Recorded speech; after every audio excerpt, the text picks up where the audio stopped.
Imagine this. It's the late 1940s. The world is a tense place. Deep inside a hidden Soviet laboratory, a chilling experiment begins. 5 men, political prisoners, are locked inside a sealed chamber. They're told they will be set free if they can stay awake for 30 days. To make sure they don't fall asleep, the scientists pump a powerful stimulant gas into the room. For the first few days, things seem almost normal. The men talk, sharing stories of their past lives, their hopes for freedom. But soon, the darkness inside the chamber and inside their minds starts to take over. The conversations grow strained, then paranoid. The men stop talking to each other and begin whispering to the microphones hidden in the walls. Their voices become hushed and fearful, as if confessing dark secrets to an invisible force. The gas, the lack of sleep, it's a brutal combination. It's like being lost in a blizzard without shelter. Your body and mind start to shut down, playing tricks on you. The pressure builds, minute by minute, hour by hour. The promise of freedom becomes a distant memory, replaced by a creeping, suffocating dread that fills every corner of their small, isolated world. Then the screaming starts. One by one they lose control. They run around the chamber, yelling until their vocal cords tear. After days of this, an eerie silence falls. The scientists, watching through a thick glass porthole, grow worried. They can't see what's happening inside. They decide to open the chamber, breaking their promise not to interfere. What they find inside is a scene of pure horror, something no one could have prepared for. The experiment has gone terribly, terribly wrong, creating monsters out of men. But did this truly happen? Is this terrifying tale a lost page from history? The story gets even more twisted. It claims the subjects begged to be sealed back inside, to be given more of the gas. They had become something else entirely, creatures that no longer needed sleep and fed on their own madness. It's a gripping story, the kind that sends a shiver down your spine. It feels like a classified file that has been leaked, a dark secret the world was never meant to know. It's the ultimate survival challenge, not against the wild, but against your own mind.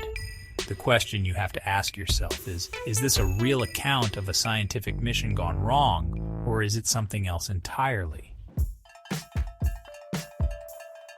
So let's get to the bottom of this. Is the Russian sleep experiment a true story? The simple answer is no, it never happened. The chamber, the gas, the 5 men driven to madness, it's all a work of fiction. This story isn't a declassified government secret.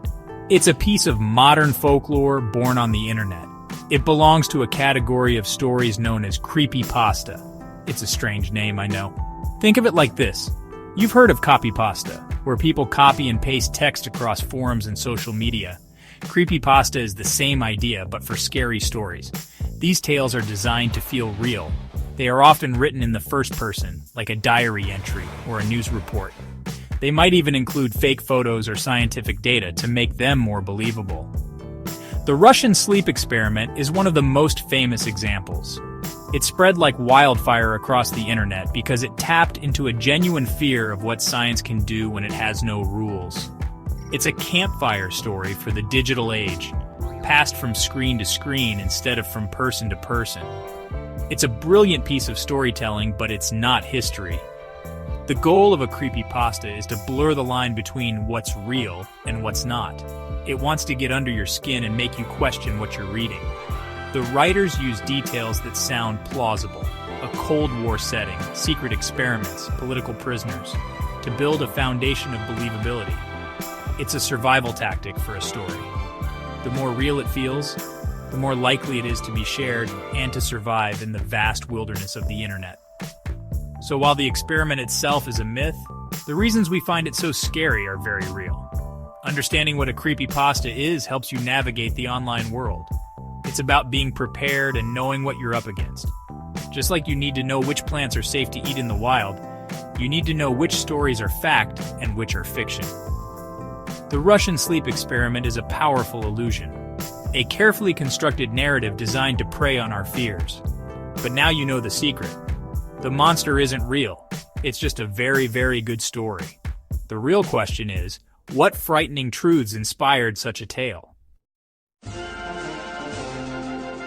Just because the Russian sleep experiment isn't real doesn't mean the truth isn't scary. The reality is that during the same period, from the 1940s to the 1960s, Soviet scientists did conduct some truly disturbing experiments on human beings. They operated in secret facilities, often called sharashkas, which were secret research labs inside the Gulag prison system.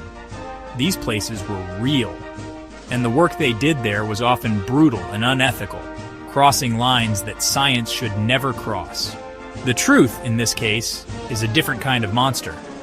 One area of focus was understanding the limits of the human body and mind, often for military purposes.